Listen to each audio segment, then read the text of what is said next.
আমাৰ এআইচিচি সম্পাদক বিকাশ উপাধ্যায় ডাঙৰীয়া, উপস্থিত থকা মাননীয় সাংসদ ৰফিকুল হুছেইন ডাঙৰীয়া, প্ৰাক্তন সভাপতি ভূপেন বৰা ডাঙৰীয়া, বিধায়ক ভাস্কৰজ্যোতি বৰুৱা ডাঙৰীয়া, প্ৰাক্তন মন্ত্ৰী ৰাজীৱ লোচন পেগু ডাঙৰীয়া, জিলা কংগ্ৰেছৰ সভাপতি অমল পূজাৰী ডাঙৰীয়া, প্ৰদেশ কংগ্ৰেছৰ ট্ৰেজাৰাৰ হেমহৰি পেগু ডাঙৰীয়া, সাধাৰণ সম্পাদক উদিত ভানু ডাঙৰীয়া, সাধাৰণ সম্পাদক শৈলেন সোণোৱাল ডাঙৰীয়া, সাধাৰণ সম্পাদক মেঘনাথ চেত্ৰী ডাঙৰীয়া, সম্পাদক বাণী হাজৰিকা ডাঙৰীয়া, উপস্থিত থকা যুটীয়া সম্পাদক মহিম পাইং ডাঙৰীয়া, ইয়াত উপস্থিত থকা জিলা কংগ্ৰেছৰ জ্যেষ্ঠ উপসভাপতি বিষ্ণু কমল পাইং ডাঙৰীয়া, জিলা মহিলা কংগ্ৰেছৰ সভানেত্ৰী কমলক্ষী বগা ডাঙৰীয়ানী, উপস্থিত থকা আমাৰ ৰাজীৱ গান্ধী ষ্টাডি চাৰ্কলৰ কনভিনাৰ ডক্টৰ ইন্দ্ৰনীল পেগু ডাঙৰীয়া আৰু মঞ্চত উপস্থিত থকা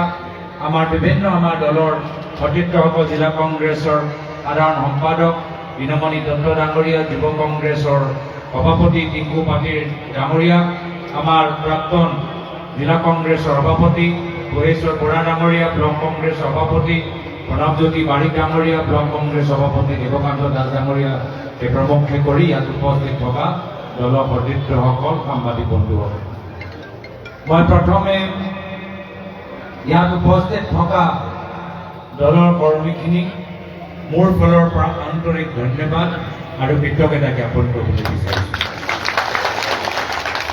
আজিৰ তাৰিখত আপোনালোকে যিদৰে কংগ্ৰেছ দলটোক মাজুলীৰ ভিতৰত ধৰি ৰাখিছে, সমগ্ৰ অসমৰ বাবে আপোনালোকে হ'ল এটা প্ৰেৰণা প্ৰতীক। যিদৰে যোৱা 10 বছৰৰ পৰা এইখন চৰকাৰৰ বিধায়ক অন্যায় অত্যাচাৰ বিৰুদ্ধে যিদৰে মাজুলীৰ ভিতৰত কংগ্ৰেছ দলে সাহসেৰে যুঁজি আছে, আমাৰ বাবে আপোনালোকে হ'ল এটা উদাহৰণ যে অন্যায় আৰু অহংকাৰৰ বিৰুদ্ধে কেনেদৰে যুঁজিব লাগে।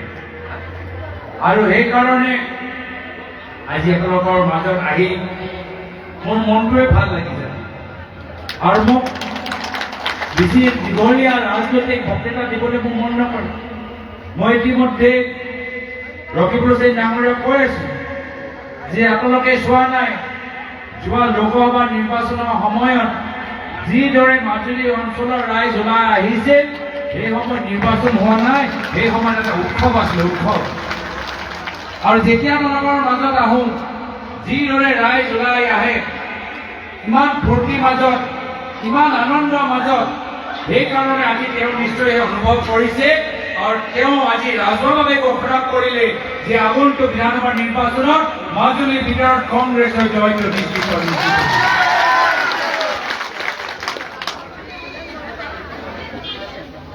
তথাপিও আমাক কষ্ট কৰিব লাগিব।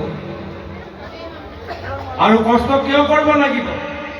যে এইখন চৰকাৰ আজি সমগ্ৰ জনসাধাৰণৰ মাজত ভয় আৰু ভাবুকি সৃষ্টি কৰিছে।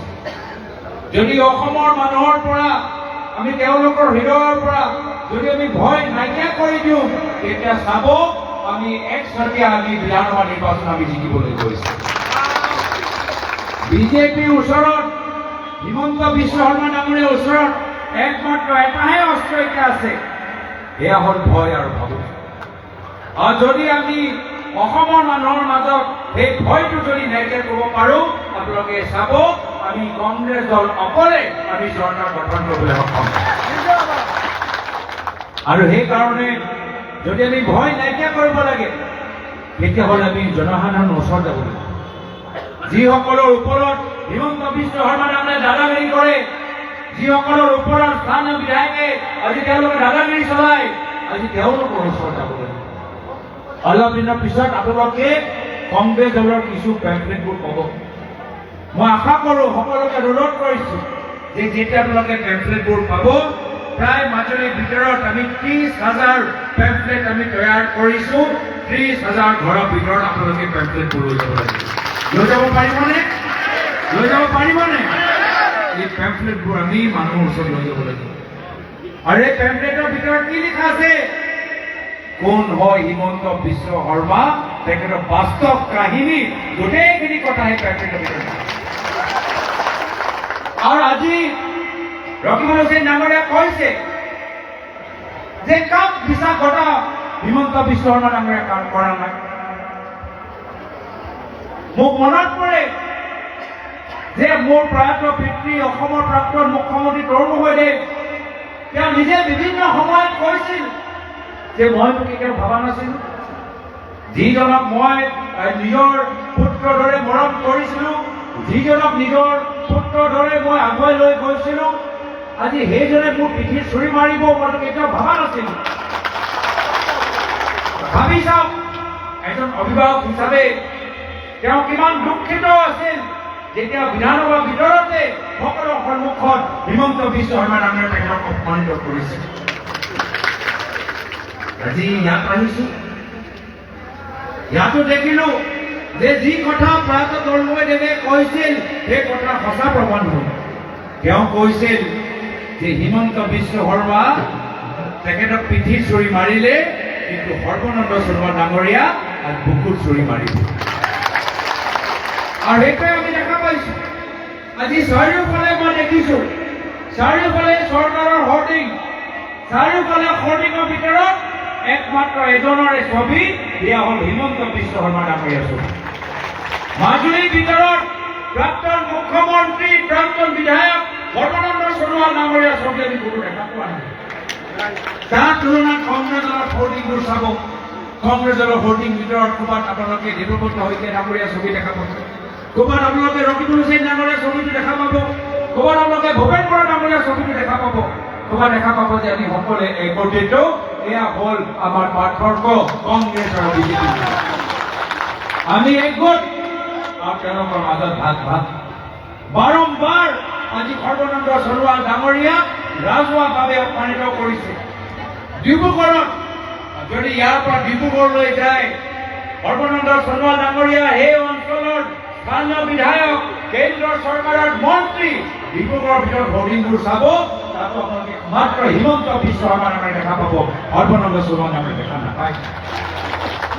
কিয় হিমন্ত বিশ্ব শৰ্মা ডাঙৰীয়া বাৰম্বাৰ প্ৰয়াত মুখ্যমন্ত্ৰী তৰুণ গগৈদেৱে হওক, প্ৰয়াত মুখ্যমন্ত্ৰী হিতেশ্বৰ শইকীয়াদেৱে হওক বা প্ৰাক্তন মুখ্যমন্ত্ৰী সৰ্বানন্দ সোণোৱাল ডাঙৰীয়াক হওক বাৰম্বাৰ সকলোকে বিশ্বাসঘাতক কিয় কৰে? আপোনালোকে তেওঁৰ মনৰ কথাবোৰ বুজি পাওক, তেওঁৰ মনৰ চিন্তা, তেওঁ বাস্তৱ ব্যক্তিত্ব আপোনালোকে চিনাক্ত কৰিব লাগিব। আমাৰ ৰকিবুল হুছেইন ডাঙৰীয়া কোৱা দৰে তেওঁ হ'ল এজন জনজাতি বিৰোধী নেতা। তেওঁ হ'ল এজন জনজাতি বিৰোধী নেতা, যিগৰাকী জনজাতিসকলৰ বড়ো, ৰাভা, কাৰ্বি, মিচিং, ডিমাছাৰ প্ৰায় 40,000 বিঘা মাটি আজি আদানী, আম্বানী আৰু টাটালৈ বিক্ৰী কৰিছে।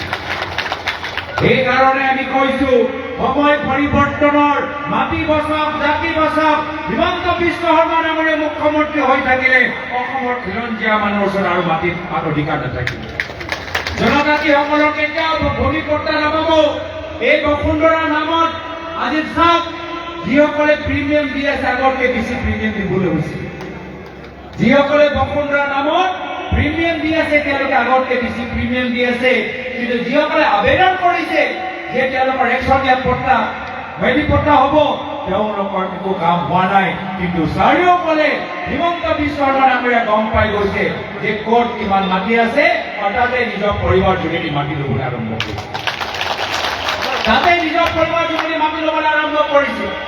আপোনালোকে ভাবি চাওক, মাজুলী ৰাইজক মই সুধিছো, আপোনালোকে অতীতৰ পৰা কিমানবোৰ আপোনালোকে মুখ্যমন্ত্ৰী দেখা পালে? এজন মুখ্যমন্ত্ৰী কওক যিজনে নিজৰ পৰিবাৰ যোগেদি মাজুলীৰ ভিতৰত মাটি কিনিছে, এজন উদাহৰণ দিয়ক। এজন উদাহৰণ দিয়ক। অতীতৰ কথা কৈছো, স্বাধীনতা পিছত প্ৰথম মুখ্যমন্ত্ৰীৰ পৰা আজিলৈকে অতীতৰ এজন মুখ্যমন্ত্ৰী উদাহৰণ দিয়ক যিগৰাকী নিজৰ পৰিবাৰ যোগেদি আইনবোৰ সলনি কৰি মাজুলীত মাটিত কিনিছে। এনেকুৱা উদাহৰণ আপোনালোকে দেখা নাপাব। হিমন্ত বিশ্ব শৰ্মা ডাঙৰীয়া হৈছে এই প্ৰথম মুখ্যমন্ত্ৰী। তেখেতৰ মাটিৰ প্ৰতি লোভৰ কোনো সীমা নাই, তেওঁলোকৰ অভদ্ৰ কথাৰ প্ৰতি কোনো সীমা নাই, তেওঁলোকৰ সমাজৰ মাজত ভাগ ভাগ কৰা সেই কখনৰ কোনো সীমা নাই। কেতিয়াবা উজনি নামনি নামত, কেতিয়াবা ব্ৰহ্মপুত্ৰ বৰাকৰ নামত, কেতিয়াবা কাৰ্বি অনাকাৰ্বি নামত, কেতিয়াবা মিচিং অনামিচিং নামত, তেওঁৰ মাত্ৰ এটাহে উদ্দেশ্য মানুহৰ মাজত হিংসা, মানুহৰ মাজত ঘৃণা, মানুহৰ মাজত আজি মাৰপিট হওক আৰু তেওঁলোকে নিজৰ গাদী বচাই ৰাখক। এয়া হ'ল তেওঁলোকৰ উদ্দেশ্য। কিন্তু এইবাৰ ৰাইজ জাগিছে, ৰাইজ জাগিবই। এইবাৰ মাজুলী অঞ্চলৰ ৰাইজ জাগিছে, জাগিবই। এইবাৰ য'ত এখন হ'ব, ৰাইজ জিকিব, মাজুলী অঞ্চলৰ ৰাইজ জিকিব আৰু মাজুলী অঞ্চলৰ ৰাইজ জিকিব।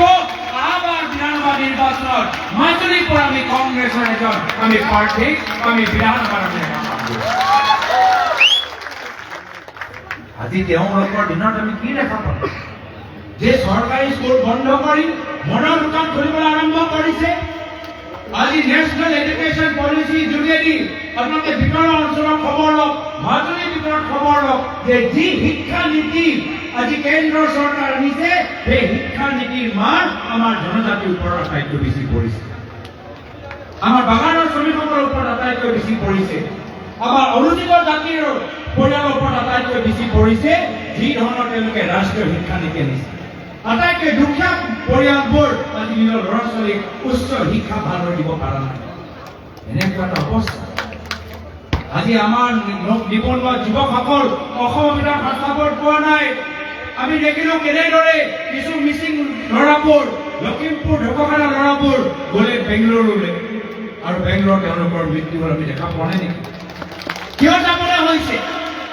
আমি একেৰাহে অলপদিন আগতে দেখিছিলো তিনিচুকীয়া কিছু শ্ৰমিকসকল অৰুণাচল প্ৰদেশ হাজিৰা কৰিবলৈ যাওঁতে তেওঁলোকৰ ট্ৰাকটো পৰি গ'ল, তেওঁলোকৰ মৃত্যু হ'ল। আমি গম পোৱা নাই নেকি? আমি দেখা পাইছো যে বৰাকৰ আমাৰ কিছু মানুহবোৰ মেঘালয়ত গৈ অবৈধ কয়লা খননত তেওঁলোকে কাম কৰিবলৈ গ'ল, তাত তেওঁলোকৰ মৃত্যু হ'ল। এয়া হ'ল আমাৰ অসমৰ আমাৰ যুৱকসকলৰ আজি বৰ্তমান পৰিস্থিতি।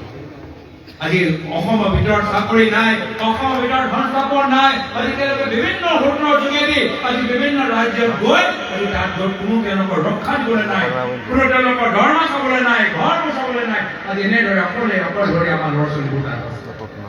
এয়া হ'ল বৰ্তমানৰ পৰিস্থিতি। কাৰ দিনত বাঢ়িছে এই সমস্যা? হিমন্ত বিশ্ব শৰ্মা ডাঙৰীয়াৰ দিনত, যাৰ দিনত আজি প্ৰত্যেক আমাৰ অসমৰ ঘৰৰ ওপৰত 40,000 50,000 ধাৰ ইতিমধ্যে আমাৰ ওপৰত পৰিছে।